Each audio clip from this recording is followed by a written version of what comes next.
সন্দেহ রোগটা ক্যান্সারের চেয়েও ভয়ঙ্কর। তোমার সেই রোগে পাইছে। এখন আমি যাই করি তোমার কাছে সন্দেহজনক মনে হয়। এখন থেকে কথা বলবাই?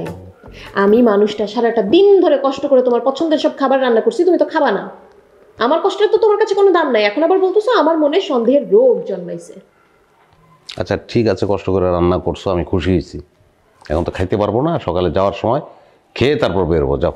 না, কোনো দরকার নেই, তোমার খাওয়ার কোনো দরকার নেই। আমার রান্না আমি কষ্ট করে করছি, আমিই খাবো। কালকে থেকে তুমি ইকবাল ভাইয়ের বাসায় খাওয়া দরকার পড়লো। আচ্ছা ইকবালের বাসায় খাবো, তো ক্যাশ ক্যাশ করো না তো।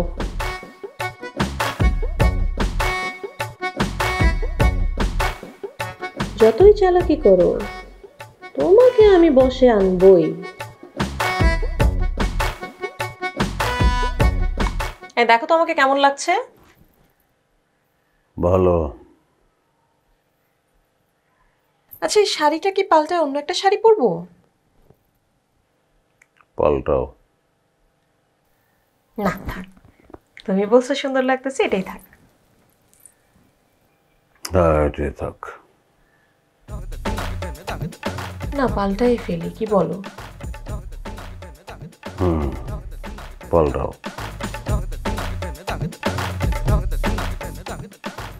ফয়সাল, আমার দিকে ভালো করে তাকাও, তারপরে বলো। পাল্টাও।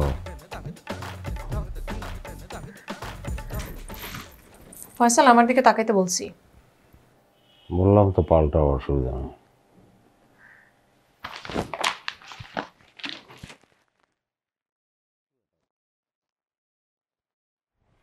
বইটা নিয়ে নিলা কেন?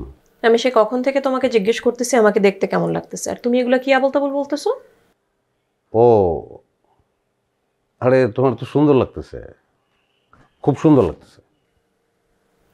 আমার চোখের দিকে ভালো করে তাকাও।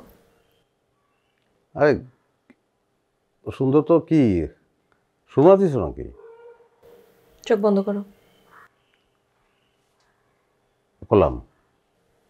বলো আমি কি রঙের শাড়ি পরছি। খবরদার চোখ খুলবা না। সবুজ না, আকাশী।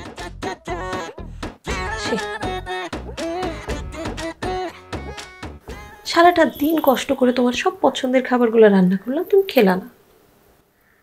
তোমার জন্য এত সুন্দর করে সেজে বসে আছি যাতে তুমি একটাবার দেখে বলো যে আমাকে ভালো লাগতেছে। তোমার তো আমার দিকে একবার ফিরে তাকানোর সময়টাও নাই, প্রয়োজনও মনে করো না। এমনকি কি রঙের শাড়ি পরছি সেটা পর্যন্ত বলতে পারো না। আচ্ছা সরি। Don't touch me. মানুষ ঠিক বলে, সংসারে বউ পুরনো হয়ে গেলে স্বামীর কাছে কোনো দাম থাকে না।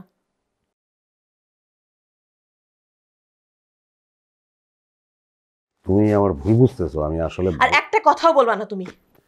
আমার জন্য তোমার মনে কি ফিলিংস আছে আমার বোঝা হয়ে গেছে।